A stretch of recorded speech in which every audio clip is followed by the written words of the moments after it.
cumbre iberoamericana en Centroamérica. La cumbre iberoamericana reúne a los jefes de Estado y de Gobierno, particularmente de Latinoamérica, pero también con Portugal y España. Y la particularidad que tiene en esta edición, bueno, primero que hay rostros nuevos, presidentes que llegaron, el presidente Petro, el presidente Boric, pero además tiene un capítulo para liderazgos jóvenes, que es donde está participando en este minuto el jefe de Estado. Pero llega con un maletín de temas a abordarse, tanto bilaterales como multilaterales. Y yo creo que lo que se ha escuchado hasta ahora del presidente Boric seguramente habrá causado más de alguna sorpresa en quienes han seguido su trayectoria, por el giro de su discurso desde que llegó a la presidencia, cómo ha moderado su discurso. Bueno, está lleno en las redes sociales, digamos, de declaraciones, grabaciones, ¿no es cierto?, sobre temas hace 3 años atrás y como hoy día son absolutamente contradictorios. O sea, bueno, los retiros, por ejemplo. Los retiros. Es sumamente evidente porque utiliza el mismo lenguaje incluso, pero ahora al revés. Claro, él dijo en un momento que los retiros no iban a ser pan para hoy y hambre para mañana, que no lo iban a hacer, y ahora el argumento es que van a ser pan para hoy y hambre para mañana. La cita textual, pero anteriormente cuando era opositor negándola y ahora asumiendo. Lo cual muestra que no hay una revisión de sus equipos ni de él mismo sobre, por último, cambiar ciertos conceptos. Cambiar las frases. Las frases, sí. Claro. Pero entonces yo creo que puede ser sorpresivo para muchos esto, pero habla también, digamos, de cómo el presidente Boric ha tenido que sortear tiempos difíciles. El Boric de antes con el Boric de hoy. Y la pregunta que queda siempre ahí dando vueltas es, bueno, ¿qué tan genuino es este cambio? ¿Y qué tanto respaldo tiene este cambio? Que de ser genuino y no tendría por qué no pensar lo que lo es, digamos, confiando, digamos, en el presidente Boric, pero ¿qué tan genuino puede ser el respaldo en su entorno a este cambio? Claro. Porque un cambio de rumbo, de política. Ha hablado de los empresarios, ha hablado a favor de las policías.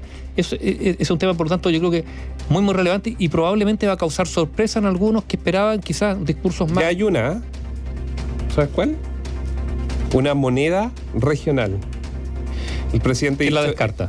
Así es. O sea, lo menos... en el fondo dice algo muy que es casi de sentido común. Ingenuo y voluntarista, dice. Se puede llegar a una moneda común después de que haya un proceso de integración que culmine en algo tan sólido que lleve por consecuencia natural a una moneda común. Hoy día eso pasó con la Unión Europea en su minuto. Décadas. Que fueron décadas y fue un trabajo que se hizo. Décadas. Y la Unión Europea partió de chico a grande. A ver si el proceso de construcción de la Unión Europea partió como un acuerdo en torno al acero entre 3 países. Así partió. Y de ahí se fueron sumando voluntades políticas, con construcciones muy, muy largas que finalmente terminaron en lo que hoy día conocemos, que no está exento además de complejidades. Recuerden ustedes lo que ha significado la crisis económica, cómo el Banco Central Europeo ha tenido, por ejemplo, que determinar algún tipo de intervención fiscal en algunos países para que se acomoden a un rango que la Unión Europea considera factible. ¿Para qué? Bueno, para ir en apoyo a ese país, pero a cambio de algo, en términos arancelario, de equilibrio o de rigor fiscal, por ejemplo. ¿Están dadas esas condiciones en América Latina? De que una entidad supranacional le diga a determinado país, oiga, no, usted está gastando mucho, gaste menos ahora a un presidente recién elegido. No, yo creo que estamos lejos, pero probablemente ojalá se camine hacia allá. A ver, ese es uno de los temas de la presencia del presidente Boric. Yo creo que es muy relevante. Es que marca un tono distinto a lo que a lo mejor algunos, incluyendo los medios internacionales que están allá, que esperarían del Gabriel Boric, que se conoció en la campaña, incluso en la instalación del gobierno. Sí.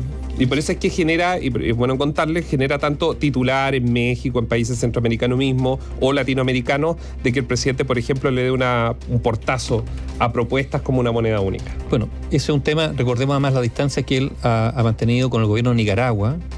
Sí. A diferencia de Petro, de Arce, y de Venezuela también. Incluso el presidente Fernández de Argentina, que digamos ahí. Claro, porque se ha preocupado que sus ministros entre justicia y cancillería sean, yo creo, con un tono diplomático, pero duro, de diplomacia un poquito más arriba, responderle al presidente Fernández. Ahora, por sus dichos en torno a la investigación SQM y defendiendo a su amigo Marco Enrique Dominami. Ahora, sí hay un tema, que es la relación bilateral con Bolivia, que fue puesta sobre la mesa por muchos, también por el presidente Boric más tarde, sobre la responsabilidad que tendría, lo ponemos en condicional. Yo soy de una opinión, pero mi opinión personal casi no importa, digamos que no habría que para qué ponerlo en condicional, sobre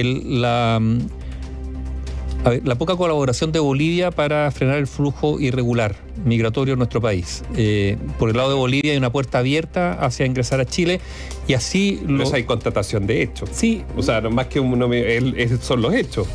Del momento que tú no puedes reconducir a un extranjero que viene por ahí, por Bolivia caminando, y te dice, no, yo no me hago responsable, quédense ustedes con él. Porque el gobierno boliviano apela a algo que es muy sensible para la actual administración, que son los derechos humanos. El derecho de los migrantes. Y a partir de ahí uno podría decir, bueno... El derecho a llegar a Chile. Es que, ¿sabes lo que pasa? Es que aquí hubo algunos sectores del actual oficialismo que lo dijeron. Y en una de esas es una opinión válida, no estoy diciendo que no sea válido lo que dicen. Sí, hacerse cargo de las declaraciones que se hicieron. Entonces algunos dicen, no, el derecho a migrar... A ver, prácticamente aquí las fronteras no debiera existir y toda persona tiene derecho a transitar libremente e instalarse en otro país casi sin ningún requisito. Y uno podrá estar de acuerdo o no con eso. El problema es cuando tú eso lo dijiste y ahora estás en un gobierno y quiere establecer ciertas condiciones para la migración. Pero dejando de lado eso, que yo creo que no es menor, ¿eh? Está el tema de que Bolivia, ha vuelto a poner sobre la mesa la relación bilateral, a pesar de que se hable de migración, lo que para ellos es algo irrenunciable, que es la exigencia de salida al mar con soberanía. Mira, independientemente del gobierno que esté en el Palacio de la Moneda, esto va a seguir. O sea, aquí hubo mucha algarabía, digamos, por el fallo de La Haya que le cerró la puerta judicial internacional a Bolivia. Bueno, pero esa es una puerta. Hay otras puertas. ¿Por qué digo esto? Recordemos que aquí ha habido sectores políticos que han estado a favor de una negociación con Bolivia para otorgarle una salida al mar con soberanía. Recordemos que aquí hubo un acto en el curso central del Estadio Nacional donde se gritó mar para Bolivia y había dirigentes del Partido Comunista, de sectores de izquierda, que hoy día están en el gobierno, y esa es una opinión, y yo insisto, esa es una opinión respetable. Uno no debiera descalificar esa posición. El tema es, si es todo así, si algunos creen que efectivamente se puede llegar a esa solución o una solución que incorpore eso, bueno, ¿cuál es el camino? ¿Cómo se va a hacer? No basta simplemente con unas declaraciones, porque por ahora estamos ante declaraciones cerradas de Bolivia y algunos interpretan, y fíjate, el canciller boliviano, pese a que Daniel Ruiz-Tagle le insistió, nunca salió a decir, yo me remito a lo que dijo el presidente Arce, ¿no es cierto? Lo reiteró como 3 veces, es si todo tipo de acuerdo con Bolivia en cualquier materia está supeditado a que Chile abra nuevamente la puerta a una negociación que incorpore el tema de la salida soberana al mar. Para explicarlo de mejor forma, siempre Bolivia lo ha dicho que cualquier conversación, recordemos que tenemos relaciones consulares, no diplomáticas. Sí.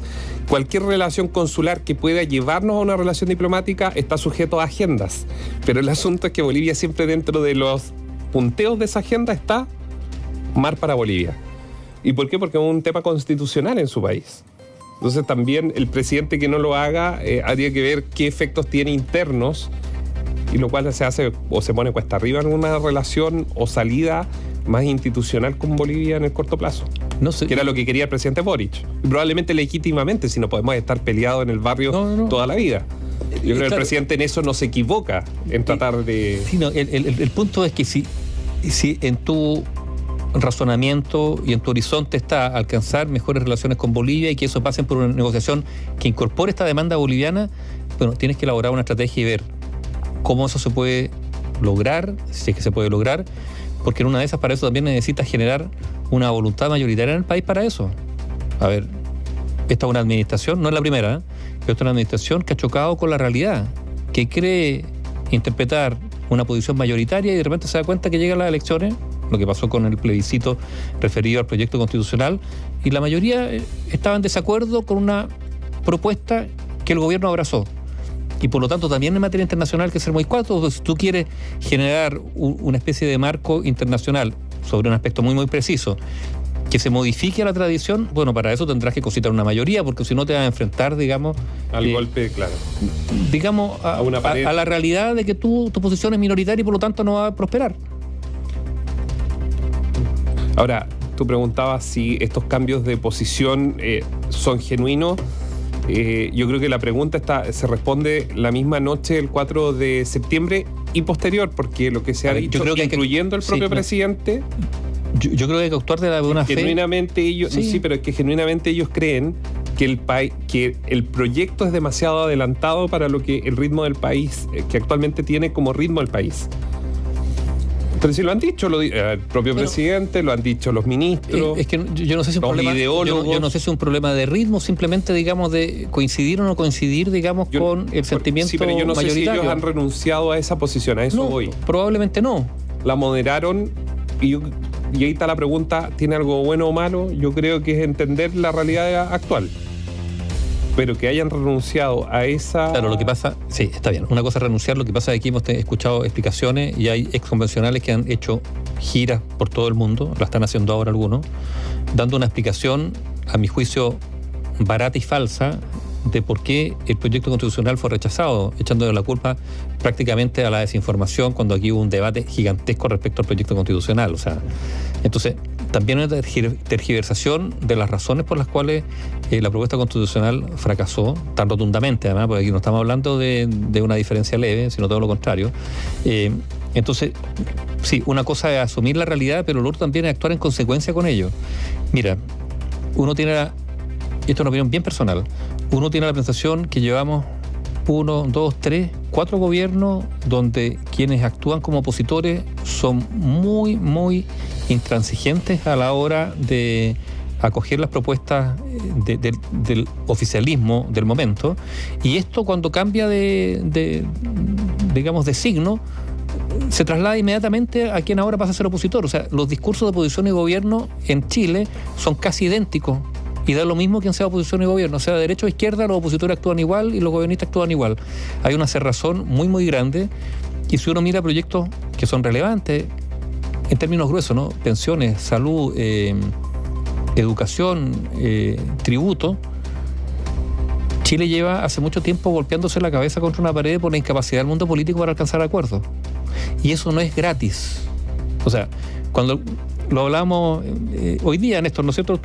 Ya, tomándonos un café, decíamos, a ver, ¿cuántos proyectos aquí se han presentado que hoy día el mundo político dice, mira, en realidad ese proyecto se presentó hace 4 o 5 años atrás o 2 años atrás, en realidad debimos haberlo aprobado, porque parece que era bueno para las circunstancias, pero lo rechazamos porque, bueno, pero se han perdido 2, 3, 4, 5 años. Entonces, hay una sensación de estancamiento, y esa sensación no es tan ficticia. Hay una sensación de estancamiento, yo creo que ha generado el mundo político por su incapacidad. Sí, bueno, hay que buscar acuerdos. No, buscar acuerdos que se concreticen en reformas o en propuestas o en proyectos que finalmente se aprueben y que le hagan sentido a la ciudadanía para que mejoren sus condiciones de vida. Y en eso hay un déficit gigantesco del mundo político, y no de ahora, yo digo de hace varios años. Y es porque hemos visto oposiciones obtusas y gobiernos también obtusos.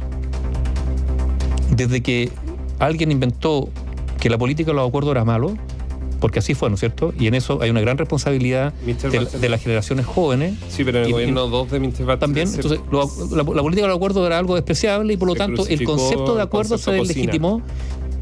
Y yo creo que ahí, bueno, hemos caído, digamos, en una especie de cerrazón y círculo vicioso donde se repiten los argumentos para finalmente no avanzar en casi nada. Sí, me quedé pensando en la cantidad de proyectos en materia de seguridad, pero proyectos en serio, reforma procesal penal, hay varios proyectos, no la ley antiencerrona ni la ley de porque hoy día se inventan leyes por cualquier cosa, sino que proyectos en serio que buscan tal vez regular de mejor forma el sistema garantista chileno. Que aparentemente ahí hay un problema y claro, uno apunta a los jueces de garantía, sí, hay falta de criterio en muchos de ellos, pero probablemente si esos proyectos no hubiesen dormido el sueño de los justos en el Congreso, tal vez estaríamos frente a otra realidad. Sí, pero mira, esto lo hemos dicho en materia de seguridad, finalmente, cuando todas estas cosas no funcionan, no se concretan, nosotros sabemos quiénes son los primeros perjudicados. En materia de seguridad, ¿quiénes son los más perjudicados? ¿Quiénes son los que más sufren la inseguridad? Son los sectores más desfavorecidos.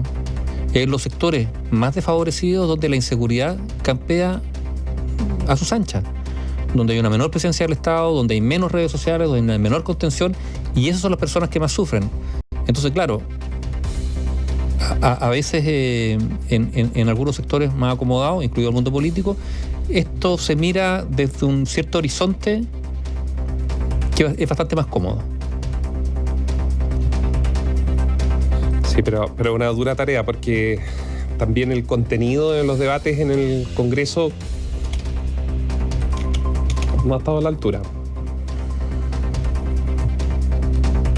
O sea, cuando vemos hoy día a parlamentarios que antes decían una cosa y hoy día cambian. No, bueno, eso genera una crisis de legitimidad o de credibilidad tan grande que por eso... A ver, el diputado Gonzalo Vinter, por ejemplo, a él me refiero derechamente, que impresionante, junto con el presidente y con otros, pero que hoy día están en el Parlamento. Gonzalo Vinter, es impresionante el nivel y el tono. Y si uno coloca los dos videos, el de antes y el de ahora, es impresionante. Ni siquiera Néstor, una reflexión a su cambio. Tú podrías puede ser legítimo, pero... No, tú podrías ponerlo hoy día. Impresionante. Y si se pudiese hacer un traslado en el tiempo y llevar este discurso hace 4 años atrás, él aparecería como un diputado piñerista. O sea, hay algunas declaraciones textuales que dichas 4 años atrás serían las de un diputado, digamos, oficialista, de ese oficialismo, el de hace 4 años atrás. Bueno, pero así está. El problema, yo insisto, es la crisis en la legitimidad a partir de la falta de credibilidad que esto genera. Y yo insisto, y esto es muy grave porque el mundo político es necesario. Es decir, la democracia se nutre, digamos, de la política, que es la manera de buscar acuerdo y solución a los problemas de la gente. El problema es que los políticos tienen que estar a la altura. Y si uno mira la encuesta, más allá de las críticas que puedan tener las encuestas, pero hay algo donde todas las encuestas repiten lo mismo. Los niveles de aprobación al Senado, a la Cámara de Diputados, al mundo político son y siguen estando bajísimos, y no desde ahora. Esto es una crisis que viene hace mucho tiempo. Son años donde esas instituciones aparecen como probablemente las menos prestigiadas por la ciudadanía.